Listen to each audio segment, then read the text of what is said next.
I would like to turn myself in because I'm very mentally unstable. Okay. And what's going on there? I murdered my girlfriend. You'll need to use forceful entry to get into the house. Police! Yep, she's dead. She's right here. We got her. And then I just lost control. It was almost like something else, possessed me. I got to spend time with the vessel that was Shannon, and I got to absorb her spirit. She said, "Are you kidding me? What the Chance? Stop. Wait, please stop. I'm dying. I love you. And then she didn't speak another word." This is 27-year-old Chance Donahoe, who only hours earlier confessed to savagely murdering his ex-girlfriend in her Columbus home. But as investigators soon learn, violence was only part of a far more disturbing story, one fueled by control, betrayal, and delusions of power. So are you, as we speak right now, are you feeling like you're a god right now? I mean, yeah. The following is based on official police records, and the footage has never been seen before. In the early morning hours of August 29, 2023, a chilling call comes into dispatchers at the Powell Police Department, and it's from Chance himself. 911, what's the address of your emergency? And your name? My name is Chance. Okay. And what's going on there? I murdered my girlfriend. You'll need to use forceful entry to get into the house.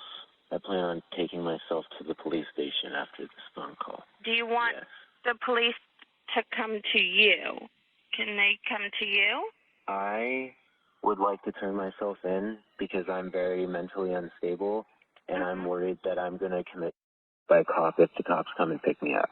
So I need to go into the station for my safety and the police officer's safety. Do you want to go ahead and get in your car and go ahead and drive to the police department and I'll stay on the line? Yeah. Chance is confessing to murdering his 29-year-old ex-girlfriend, Shannon Hyatt. As he continues speaking with Powell Dispatch, the call is relayed to Columbus authorities, who quickly send officers to the address he provided. Caller is in Powell on the phone, dispatcher. He's going to do a cop in Powell. Why are we going to Berkeley? With Columbus officers now en route to Shannon's home, Powell Dispatch continues speaking with Chance, hoping to gather more details. Do you have any weapons on you, Chance? I have the murder weapon with me. Are you able to leave that in your apartment? I want you to leave that in your apartment, okay? I don't want you to take any weapons with you. Okay. What is the murder weapon? It's a knife. Is there any way that I could put it somewhere where there's a child in the home and I don't want him to see it? There's a child in your apartment? Yeah, I live with my mother, and she's standing right next to me, holding me accountable for making this phone call. And I just don't want my little brother to see it. He's only 7 years old. Okay, can we put the knife on top of the refrigerator? Yeah, that's fine. Okay, I want you to put it on there, not your mother. I don't want your mother to touch it. Okay. I'm going to put the knife on top of the fridge. Don't touch it at all. Okay? I'm going to give my mother one last hug before this all starts. Okay. All right, go ahead and do that. I'm going to go to prison now. As police close in on his location, Dispatch continues asking Chance questions, attempting to keep Chance stationary until units arrive. But the clock is ticking, and it's only a matter of time before he catches on. Are you in your car? Yes, I just turned on my car. Give me a second. Stay I can't really move my hand very well. You're fine. Stay there for right now. I just want you to take a couple deep breaths, all right? Okay. How's your finger doing? Can't really move it. How deep did it go? I'm pretty sure it sliced the ligament. It did? Yeah. Okay. Do you want me to send a medic to you first? No. I'll receive all my treatment at the jail, please, and thank you. Yeah, not a problem. Where are you at in the lot, just parked right in front of your apartment? I'm going to be completely honest with you. I need to bring myself to you, and I don't want to be tricked into being picked up. And so I'm going to refuse to answer that, but I'm in my car. The car is started, and I will not disconnect this call until I reach the jail cell and you have spoken with an officer. Okay. verifying that I am not safe. Okay. I am not a safe person right now, and the safest thing is for me to turn myself in at a jail, Okay. not be picked up, because if guns get drawn on me, I don't know what I'm going to do. As the call continues, Chance leaves the apartment complex and begins driving. But Powell officers have found him, and they're closing in fast. I left the apartment complex, but I need to pull over real quick and put the address in. You left? Yeah. Okay. Where are you at? There's a cop right behind me, and I know that I'm being followed and everything. If you have this officer on dispatch, I need you to tell him to just follow me to the police station. Can you just pull over and let him put you in the back so he can take you to the police station? It'd make it so much easier, Chance. How? It would just make it be done right now. Okay. Okay? Can you just pull over right now? Yeah. Thanks to dispatch stalling Chance's departure, officers were able to intercept Chance less than half a mile away from the address he left from. He turns at an intersection and pulls over into the Sheetz gas station, where the police make contact for the first time. Can you make commands? Because you probably can't hear me on this side. Can you put both hands out the window for me? I got both hands. Well, his hands are back in. Put your hands out. Keep them out. Keep your hands out. Take one of your hands and open your car door. Open the door from the outside. Face away. Face away. Keep your hands above your head. Slowly start walking backwards. Walk back towards me. Back towards the sound of my voice. Keep walking back. With Chance fully cooperating, officers place him in handcuffs, then shift focus to the vehicle, unsure of what else might be inside.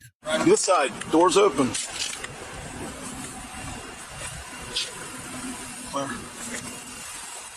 He's got gloves. Yep. Blood on it looks like. You got anything on you, bud? Nope. I got nothing. Nothing. I got 25 bucks in my pocket. It's secured. There's gloves that look like blood on it. Are you injured at all, Chance, besides your finger? Just a little scratch on the side of Your other hand? major laceration on this pinky When did that happen? during the attack. Okay. And you put that bandage on yourself? Yeah, it's just a napkin and some medical tape. Officers place Chance in the back of a patrol vehicle and remove his shoes, revealing blood-stained socks underneath. Both the socks and shoes are placed in paper evidence bags as they wait to transfer him to Columbus PD custody.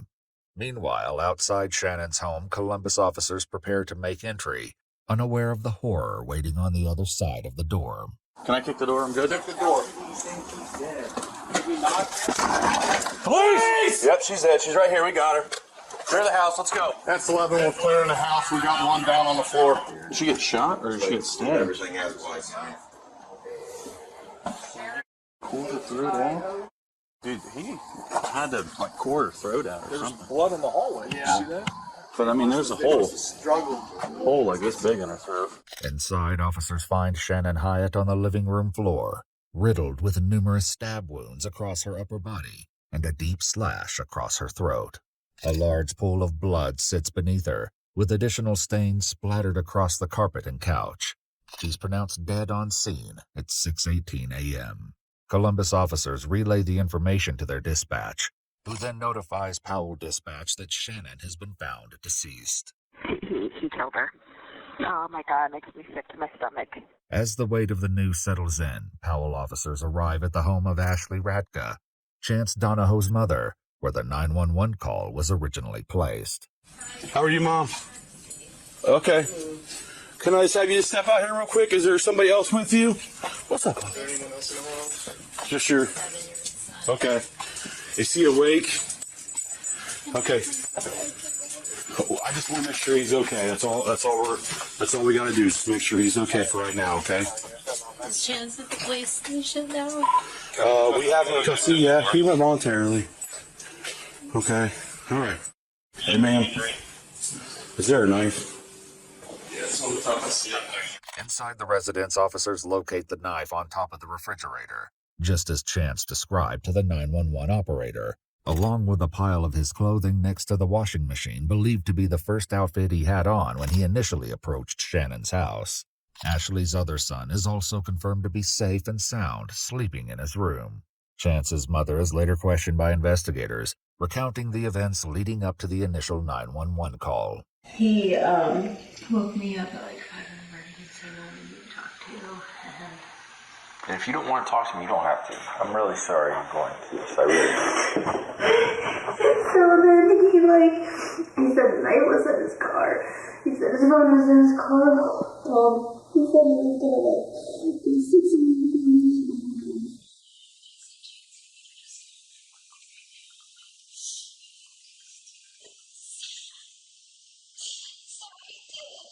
His mother's insistence may have been the only thing that kept Chance from disappearing.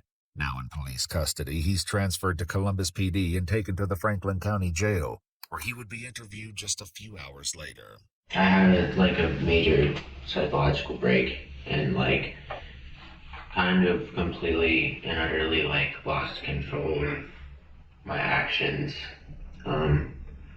which I know is not an excuse and I need to pay for my mistakes.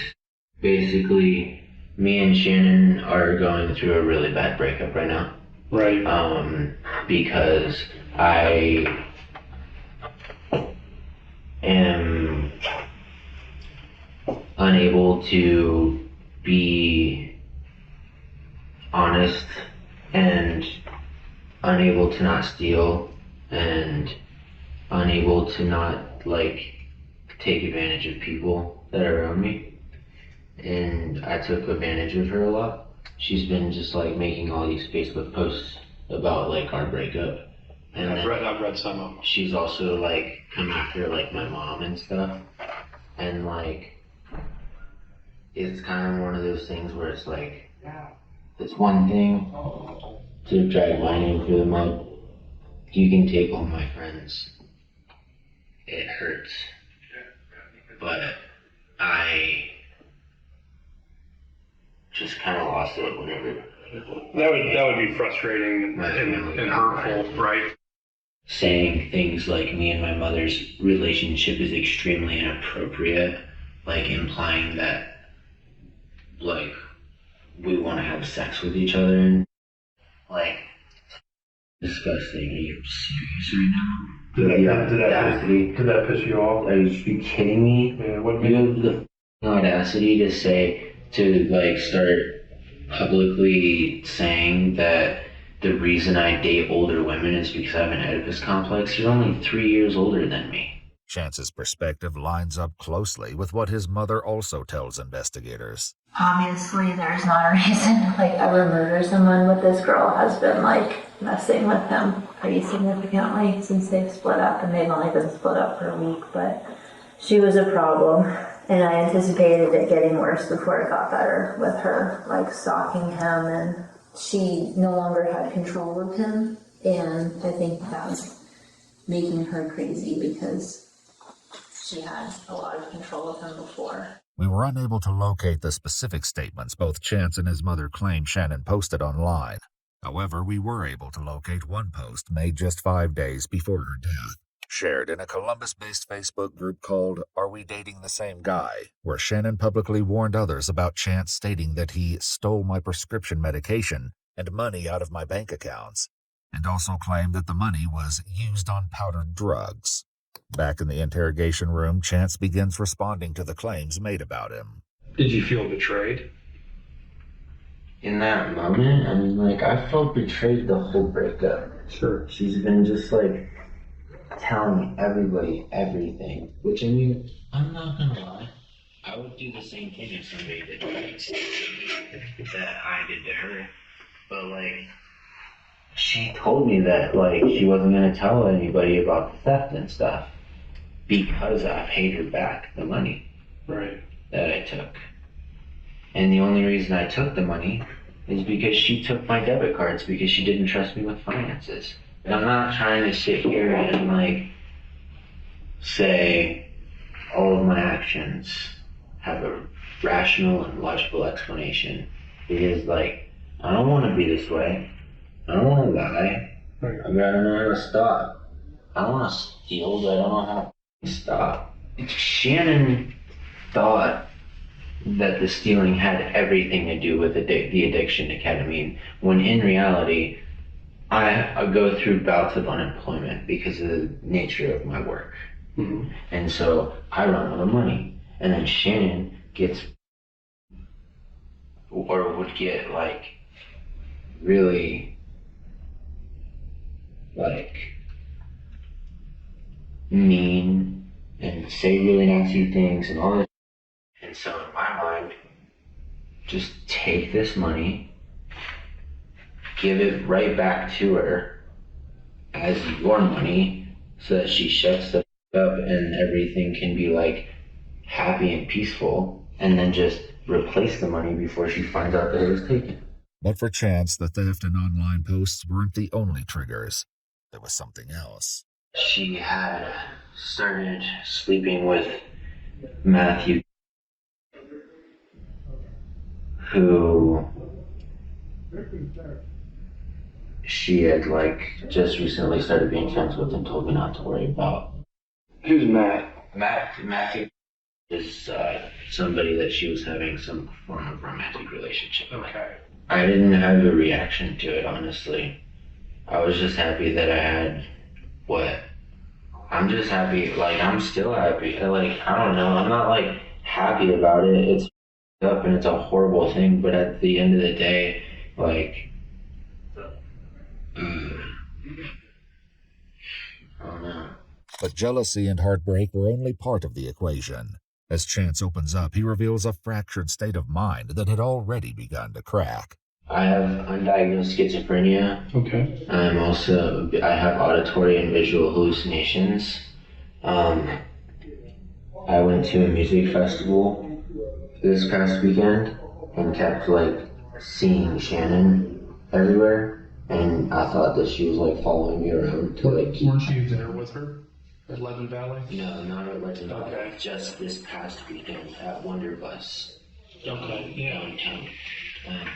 I was there and I was working the festival, and she has known about every single move that I've made since we've broken up. Like where I'm at, what I'm doing, who I'm hanging out with, everything. And so like I was getting really paranoid and frustrated because I thought that she was kind of like stalking me. I went directly to my mom's because I just wanted to tell my mom face to face. And I woke my mother up and I said I killed Shannon. How did your mom take it? Like, shook. Yeah. Shaken. And then she kept just saying things like, you had your whole life. Anything that Shannon could have done to you, we could have worked through. Like, this was not worth it. Some dumb girl was not worth this. As Chance speaks of hallucinations and paranoia, his mother tells investigators she'd seen this unraveling begin long before the murder. He didn't have any medication for the last couple of weeks. He was diagnosed bipolar disease for 1 thing. You said he hasn't had his medication? No, he was on Abilify, he was on Wellbutrin, and he hadn't had it for the last couple of weeks. I can't tell you why he did what he did. Maybe he told you. He told me it was like hearing voices and all kinds of stuff like that. And I told him, like, just love him so much. I love my son so much. And I'm really sorry. sad for the family too. Even though she was like doing her, she couldn't mess with him so much. And he didn't deserve it.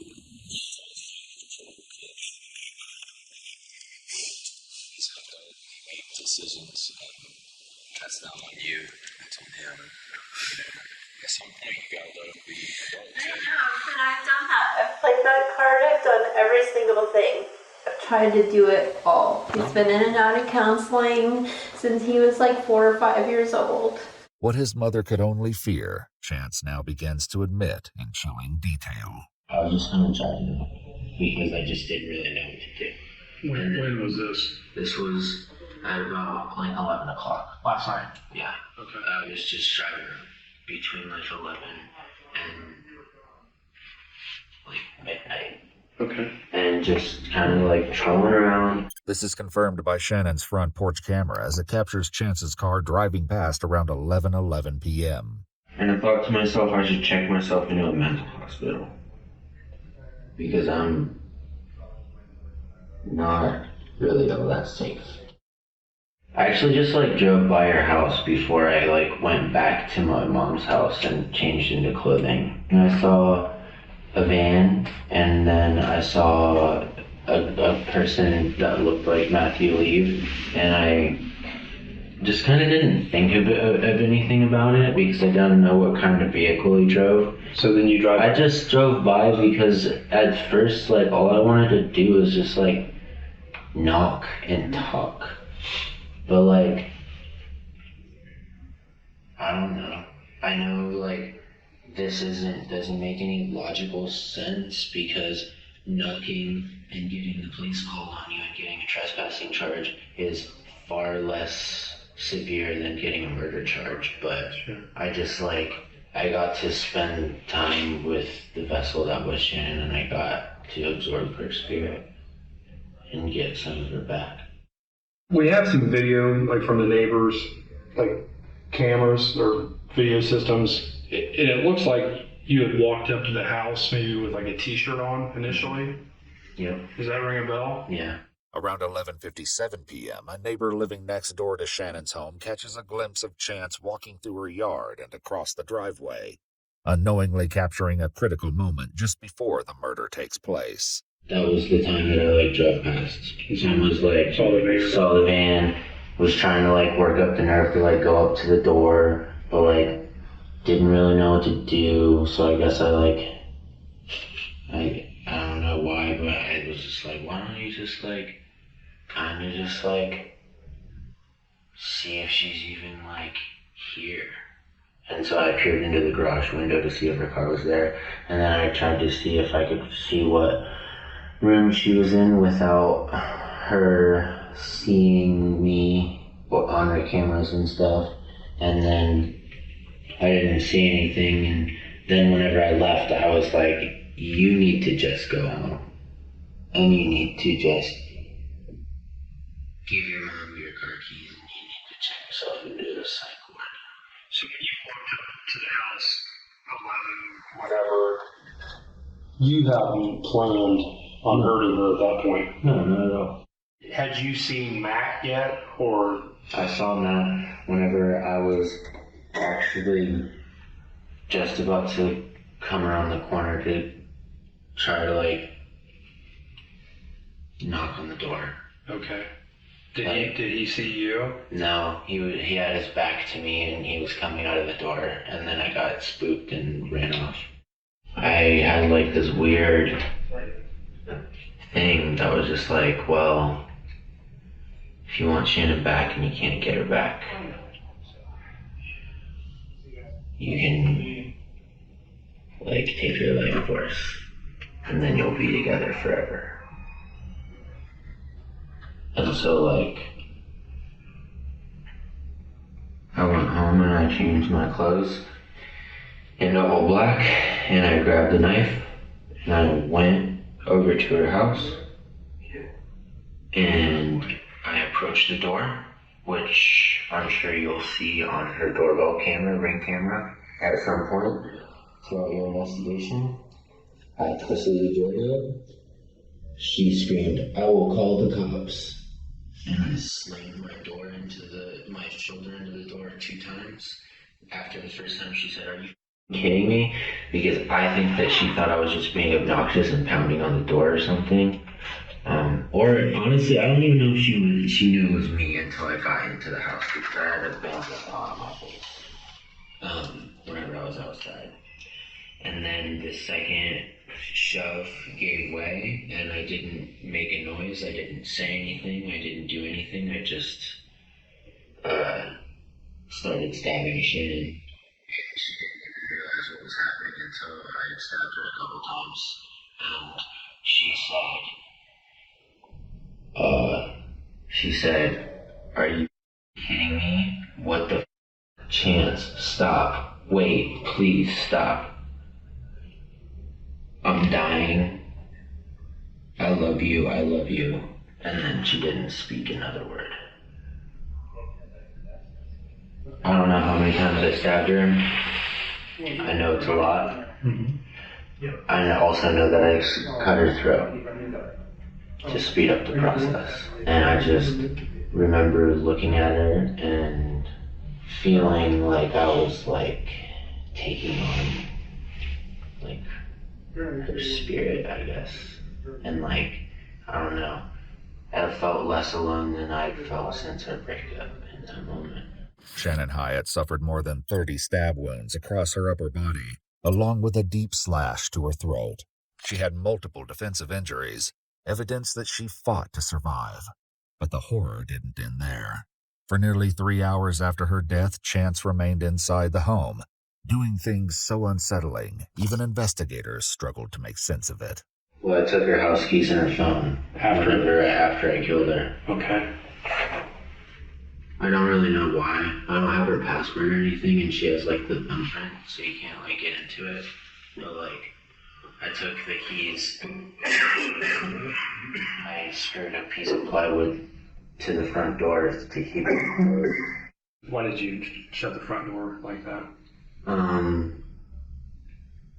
To be completely honest with you, so our cats didn't get out. Yeah, that's good. No, I mean, I think it sounds ridiculous, but was the... You didn't want the cats to get out. That was the concern of mine. And I'm not gonna lie to you, there is a part of me that's very upset knowing that they slept together, because the first thing that Shannon said whenever she got out of our relationship was, "I need to be single for a while and really figure out my own." Right. And then I saw something that she wrote down saying, "I feel like I'm really falling into the same patterns with Chance with Matt, and I don't know how to feel about it." Where did she write that down? It's in her notes on her phone. Okay. How did you get into her phone? I used her thumb after I killed her. Okay. So you... I'm a full psycho stalker mode, dude. Huh? I'm gonna be completely blatantly honest with you. That's why we're here. In the aftermath of the murder, Shannon's back porch camera captures chilling footage. At 2:04 a.m., just 6 minutes after her screams are heard, Chance's shadow appears in the window, and for a brief moment, a blood-covered hand is visible. His shadow returns multiple times throughout the early morning hours, a silent presence inside the home, long after Shannon's final breath. Why are you moving her body at that point? Because the door has busted, and her feet are about 1.5 feet maybe away from the door. Okay. And if I want to do any kind of going in and out of the front door, there's just a dead body right in blatant view. So I rotated her 180 degrees, went outside, smoked a couple cigarettes. When you say I went outside, did you go out front? Yeah. Okay. Did you have sex with Shannon? Mm-hmm. Afterward? Mm-hmm. At that point, was she dead? Yeah. Did you feel aroused, like looking at her? Not by like her deadness, but like I was still very sexually attracted to Shannon. She was beautiful, right? Mm-hmm. So how long do you think that lasted? All of like 5 or 10 minutes. And did you wear a condom or? Mm-hmm. It was another just acceptance of guilt. Yeah. Do you remember where you ejaculated? Was it inside of her? Or? Yeah. Okay.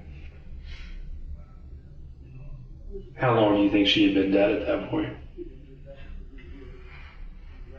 I don't know. From here, Chance lays bare a disturbing justification, one rooted in a delusional sense of power and a belief that Shannon was something to possess or consume. You mentioned earlier that if you took her life force, that you would feel closer to her. What does that mean exactly, like as far as? Well, it's kind of like a Native American belief of like of like absorbing the soul whenever you kill an animal. Okay. And like, I don't know, like you're absorbing it and like, I don't know. Oftentimes whenever I'm experiencing episodes of psychosis, think that I'm a god. Okay. And will kind of view people as like just kind of things. I've never been violent to this extreme before, but I definitely just like, well, if I'm God and I take away your free will and I release your spirit, I take your spirit back. Okay. And I mean, I still feel like that. So are you, like, as we speak right now, how are you feeling about like our interactions? Are you feeling like you're a god right now? I mean, yeah. And we're like objects in front of you? I mean, you're not necessarily objects or people of authority, and I paying the price for like human laws and stuff like that because I am in a human vessel, but like, yeah, like, definitely like a god and like can make things happen. What's the tattoo stand for? It's the Om symbol. It represents the sound frequency. It's been recorded and picked up throughout the entirety of the known and unexplored universe. Mm-hmm. It's often referred to as the God frequency. It's just kind of a religious representation kind of thing. Next, Chance is asked to confront the weight of his actions. Do you feel bad or do you just... I feel guilty for taking Shannon away from the people that love her. And I know that a lot of people are gonna miss her. I do feel guilty about that. Processing emotion is something that I've always really struggled with. Okay. Ever since I was a kid. Like, I'm more of an analyze emotion rather than like feel emotion. I'm losing everybody that has ever cared about me to this relationship. And I felt really wrong. I wanted Shannon back. And now I have her back. But I also wanted to take something away from her. But I had absolutely nothing to take away. And accept your life. And so I did it. I stabbed her over and over and over again until she couldn't speak and was making weird raspy sounds, and then I slit her throat open. As the interview nears its end, Chance offers his final thoughts of justice, remorse, and the pain he's caused Shannon's family. I appreciate you sharing with me what happened. So, at least for parents, have a little bit of peace to know that the person responsible is in custody, right? No. I'm a very eye for an eye type of person. I think that the only justice would have been if I was dead too. With all due respect, I'm a murderer, but I'm not somebody that runs away from my consequences. In your experience, do the parents of the victims even want to hear anything?